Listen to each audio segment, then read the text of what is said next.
Star Wars is a blockbuster motion picture that has everything a good movie should have. It has excitement, action, fun, and Star Wars has a few things that no other motion picture has ever had. A robot named C-3PO that talks, and one named R2-D2 who just beeps and clicks. It has the fearsome stormtroopers of a galactic empire and a 100-year-old Wookiee, whatever that is.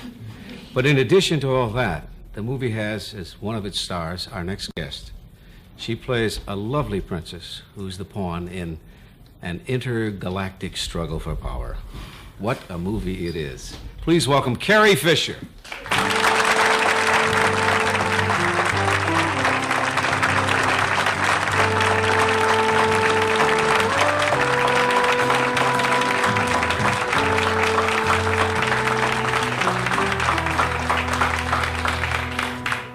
Forgive me for just staring at you, but I know your mom and I know your dad well.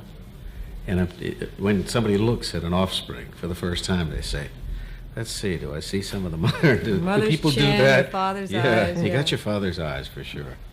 Yeah, well. Her mother is Debbie Reynolds, her father's Eddie Fisher. I think all of you know that.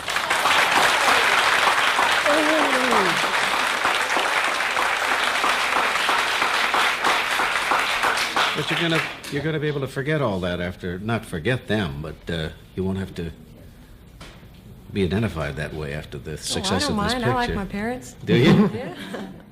Your first picture was Shampoo. Yes. And I love what you said about it in reading about you. You said it was not really like making a movie because you did it in a home in Beverly Hills, and it was like what you grew up around, wasn't it? Yeah, it only took about 2 days. I didn't know what I was doing before I knew it was over. So, I was about 17, and I went to school after that.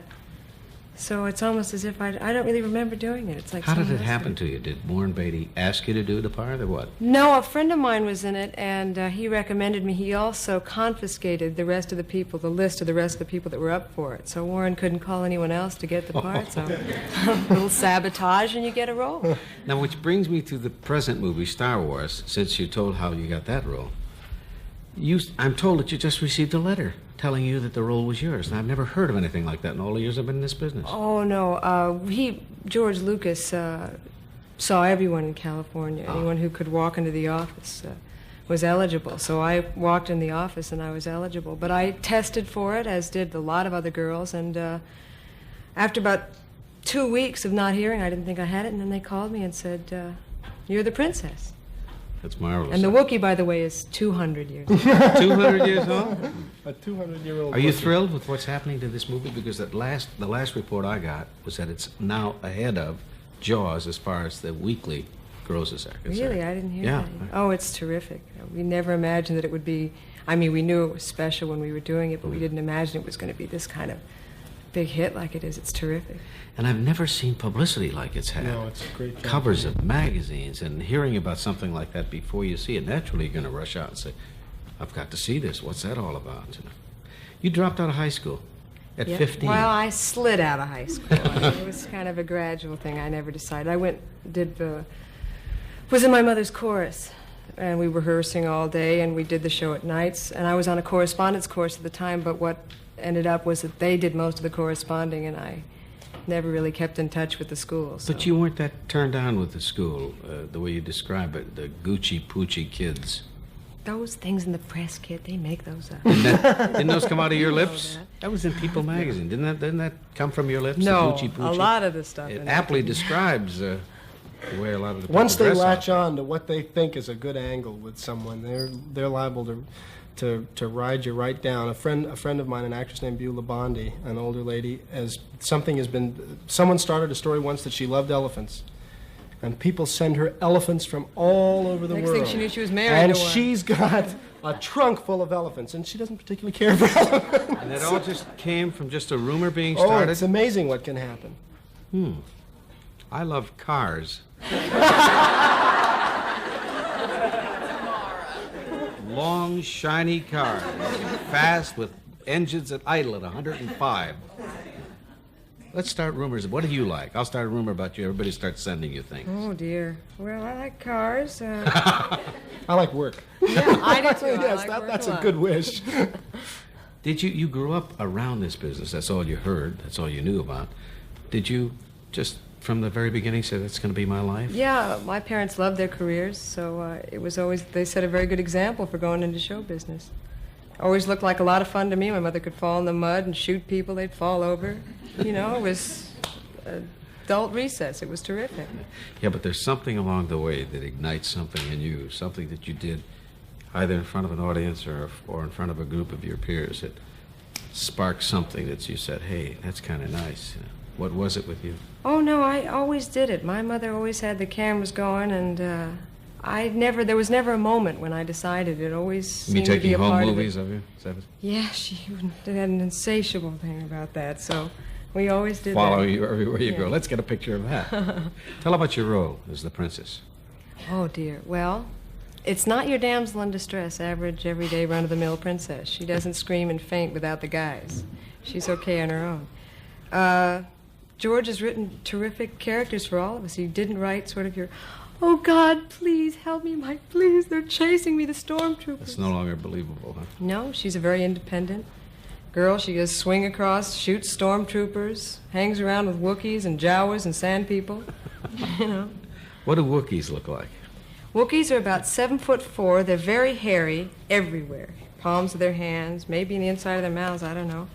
And this one co-pilots the Millennium Falcon, the plane that Han Solo, Harrison Ford's plane. And he's a smart guy. Doesn't much like me when he first meets me, but maybe it's a different in size or something like that. I don't know. Was this fun for you, doing this movie? Oh, it was terrific. We got to play with multi-million-dollar toys. That is terrific. Get to shoot guns, and if we could just close our eyes, and they'd fall over. You'll meet Carrie Fisher's co-stars right after this.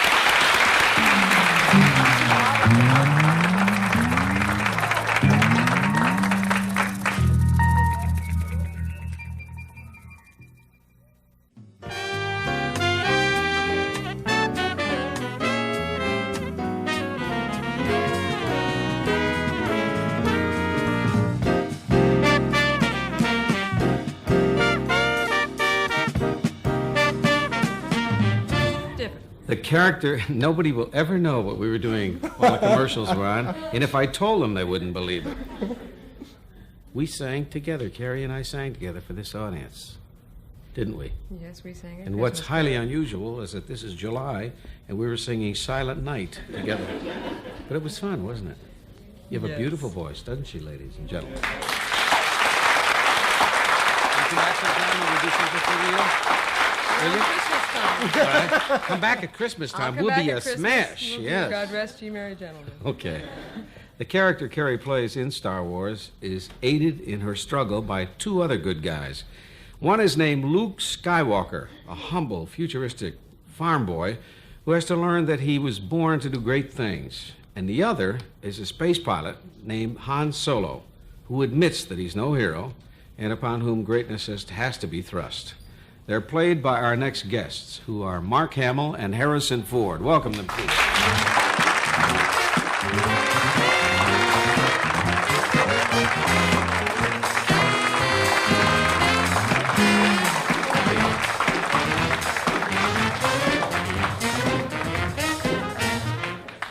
Okay, did you bring a note from the teacher? From home? You were late for class. Yeah.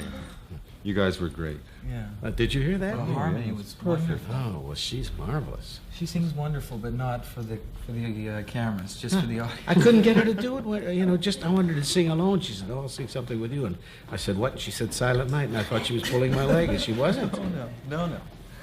Has anybody mentioned that Star Wars is almost like an updated Bob Hope, Bing Crosby road picture? Yeah, sure. Have they? It is a road picture in space, and the characters are the same kind of devil-may-care attitude about the situation. It's not real serious, you know. Yeah. Are you guys stunned by the success as Carrie is? Oh, sure. I mean, we thought it was going to be a good picture, or we wouldn't have been there, but we had no idea it was going to take off the way it has. I've never talked to an actor who has been in a motion picture who knew somewhere along the way while they were doing it that it was going to be special. Yeah. I mean, the way and then I was hung around some sets interviewing people, and I understood why. They sometimes shoot them out of sequence. Oh, yeah, and there's so much confusion, and there's a lot of compromise in making a movie. Right. And you never know whether that compromise, is going to work out. Yeah. Now, Mark, you're a good guy in this one, aren't you? Yes. But always on TV, you're always cast as a bad guy, right? Yes. What is it about you that they want to... Well, it started out, they wanted a character who looked innocent and would probably be the last person that anyone suspected to be the bad character, and I just got on a roll. I started getting junkies and snipers and killers and murderers, and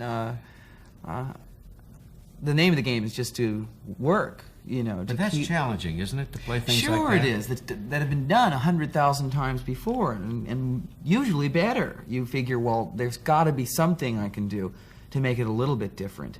But I've never played a hero before. I mean, George has given us this great opportunity.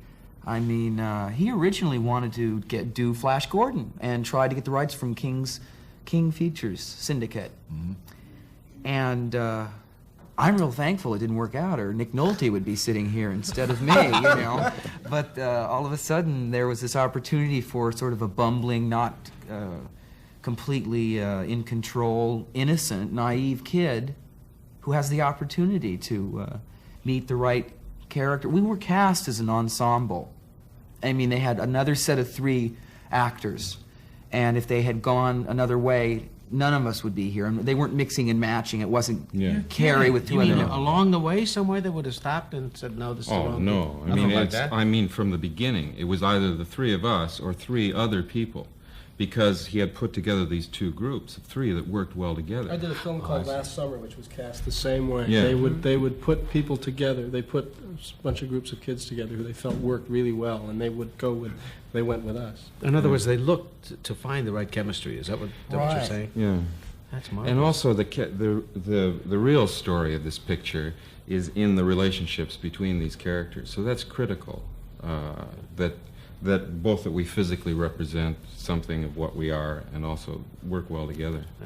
You did General Hospital, I didn't sure you? did, and when I was doing it, they said, "You want to see a funny Mike Douglas show? We got this tape of it."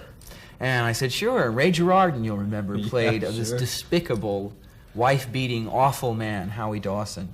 And he's really a wonderful guy. He's funny and nice and whatever. And you had Cass Elliot on, who was a big Mama Cass. Oh, boy. She lived for soaps. And she came on the set a couple of times and told me exactly what was going to happen to my character. Oh, you're going to get into drugs. She was right, of course.